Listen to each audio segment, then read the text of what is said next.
comunidade fãs? Eu contei essa história aqui mais de uma vez. Eu chamo de o caso de Cáceres, né? É o nome de jogo, anota aí. O caso de Cáceres. Pode ser uma aventura de ordem paranormal. Pode. Que foi como eu fiquei sabendo do sistema. Esse foi o detalhe. Eu fiquei sabendo do financiamento coletivo porque uma colega de trabalho, que não joga RPG, é nerd, mas não é esse nível de nerd, nem essa categoria de nerd, veio me perguntar, porque ela sabia que eu jogava RPG, e ela veio me perguntar se eu podia ajudá-la, porque a irmã dela, de 14 anos, que morava em Cáceres, no interior do Mato Grosso, queria um livro de RPG. E aí eu perguntei se era um livro específico, ela falou que era um livro de um sistema chamado Ordem Paranormal. Eu nunca tinha ouvido falar, e aí eu tive que ir atrás para descobrir. E aí a primeira coisa que eu achei quando eu fiz a busca no Google foi o financiamento coletivo à época, em 2020, do Enigma do Medo. O que era o Enigma do Medo? O Enigma do Medo foi um videogame que foi criado, derivado do sistema, ou seja, salvo engano, era uma aventura, ou eles pegaram o sistema e o world building, o lore construído por Ordem Paranormal, e fizeram um videogame, e esse videogame em 2020 saiu em financiamento coletivo, né? O financiamento coletivo ocorreu naquele ano, e arrecadou 4 milhões e 200 mil reais. Até então, cerca de um ano antes, o maior financiamento coletivo, salvo engano, do Catarse, né, de RPG no Catarse do Brasil, tinha sido do Tormenta 20, que foi em 2019, que arrecadou 1 milhão e 900 mil. E a previsão originária de que o Enigma no Medo saísse em 2022 acabou saindo só em novembro do ano passado, só em novembro de 2024. Ou seja, o financiamento coletivo de 2020, o jogo em si saiu só 4 anos depois. Por que eu falo sempre dessa história? Porque, pra mim, que cresci lá, quando eu era criança lá em Barbacena, quando eu era criança lá em Goiânia, a gente já falou sobre isso, RPG era uma coisa muito inacessível, era muito difícil de você acessar. Né? Comprar um livro de RPG, você não tinha livro de RPG à venda em livraria na cidade. Você tinha que arrumar alguém para comprar esse livro para você numa livraria em São Paulo.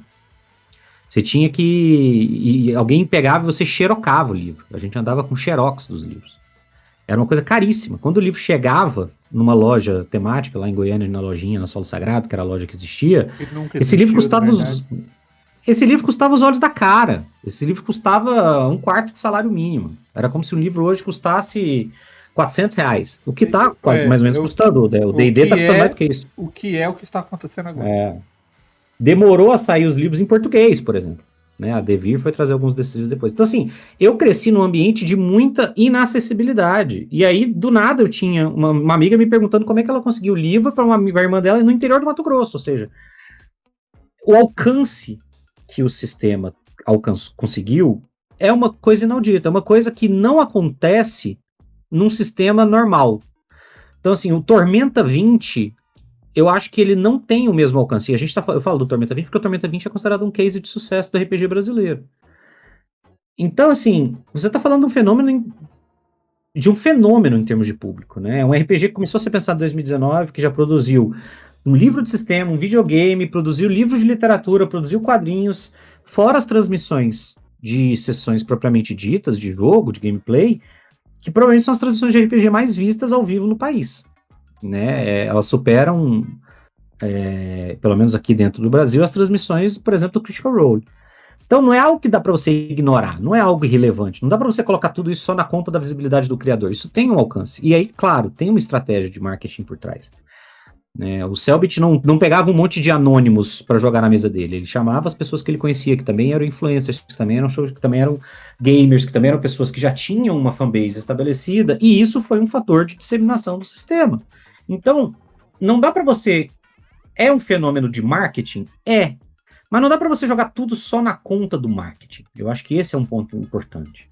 Por mais que o Selbit seja o rosto público do rolê, o sistema foi encampado por gente do universo do RPG, gente conhecida, gente que tinha experiência, designers, e especialmente pela Jambô, que foi um nome de peso no mercado. A Jambô é um dos maiores, se não o maior, talvez um dos maiores nomes das editoras de maior nome no Brasil. Então, assim, ele deixou de ser só essa modinha que se beneficiava de uma fanbase de youtuber para se tornar algo relevante no mercado.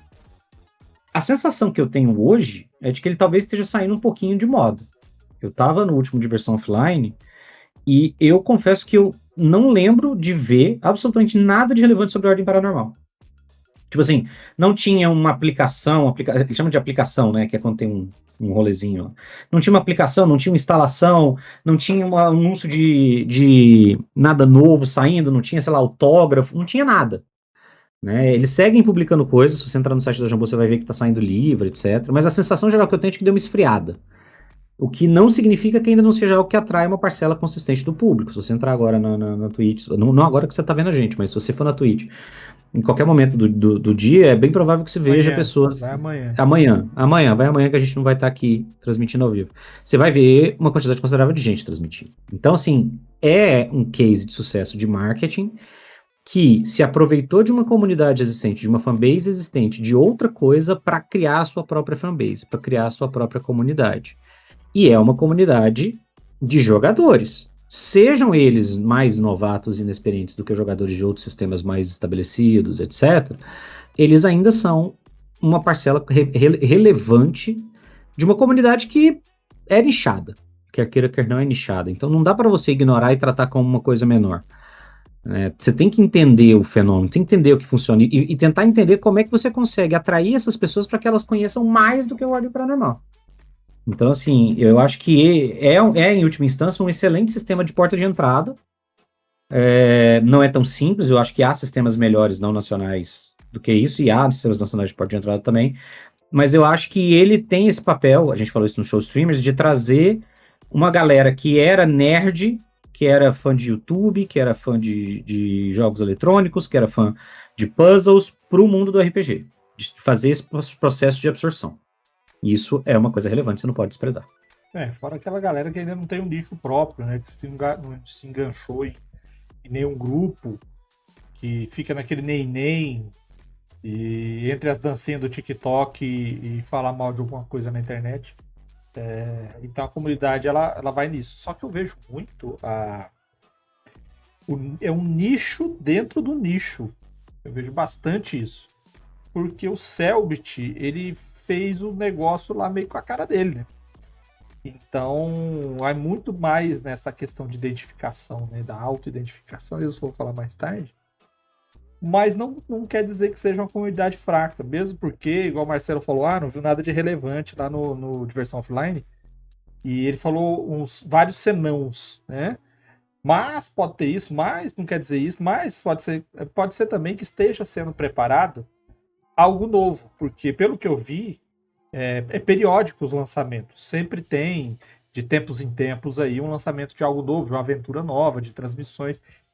O Selbit faz essa injeção de gás no sistema. E aproveitar esse momento para falar assim, ô Selbit, vai comentar, faz um react nosso aí, ó. Fala mal de nós. Porque, poxa... Esses youtubers fracassados que não conseguem audiência e ficam dependendo de atacar a gente, tá? Pois fica querendo notoriedade, visibilidade aí, falando mal de nós. Aproveita, Selbit, que já tem gente falando mal de nós aí. Já tem? Tem. Opa, eu mesmo, o tempo inteiro. Não, mas aí não conta, aí é só falta de autoestima. É outro problema, né?